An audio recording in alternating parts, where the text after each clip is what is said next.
Zašto bačvice? Mnogi će se pitati. Zato što su samo jedne bačvice online.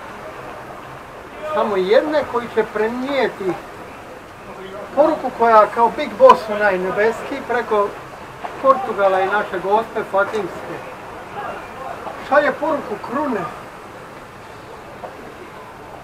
Krune za cijeli svijet.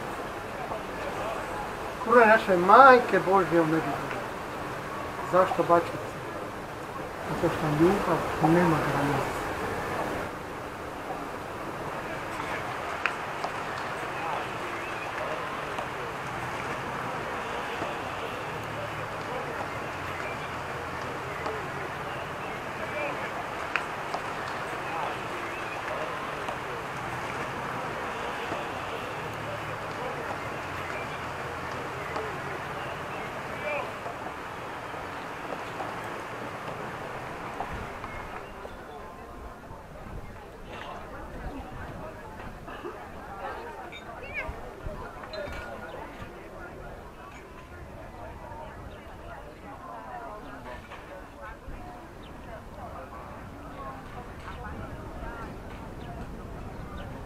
Really?